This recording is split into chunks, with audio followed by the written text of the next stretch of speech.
வந்து நடிக்கக்கூடாது. எந்த சூழ்நிலையும் யாருக்காகவும் நீங்கள் நடிக்காதீர்கள். நீங்கள் நீங்களாக இருங்க.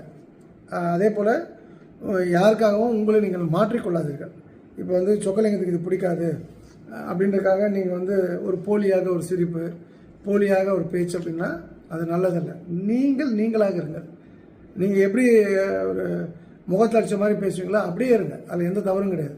இப்போ சொக்கலிங்கம் நான் வந்து என்னை பர்சன் என்ன எக்ஸாம்பிளாக எடுத்துக்கிறேன். நீங்கள் என்கிட்ட பேசுகிறீங்க, எனக்காக நீங்கள் உங்களை மாற்றி பேசுகிறீங்கன்னா அது நல்ல விஷயமா நான் பார்க்கல. ஸோ அந்த பாயிண்ட் வந்து யதார்த்தமாக இருங்க. உங்களை எந்த சூழ்நிலையும் மாற்றிக்கொள்ளாதீங்க. மூணாவது வந்து யாருக்கிட்டையும் நடிக்காதீங்க. நாலாவது வந்து சீன் கிரியேட் பண்ணாதீங்க. ஒரு இந்த பந்தா இந்த சென்டர் போட்டுக்கிட்டு இந்த திடீர் பணக்காரன் அத்தனை பேரும் சென்டர் போட்டு தான் சுற்றிட்டு இருப்பான்.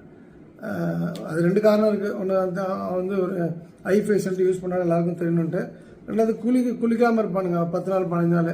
அந்த நாத்தான் அடுத்த மேலே வரக்கூடாது சென்டர் போட்டு சுற்றுறது ஒரு காரணம். இது போல் வந்து எதுவுமே எக்ஸ்ட்ரா விஷயங்கள்லாம் இல்லாமல் நாம இருப்போம்.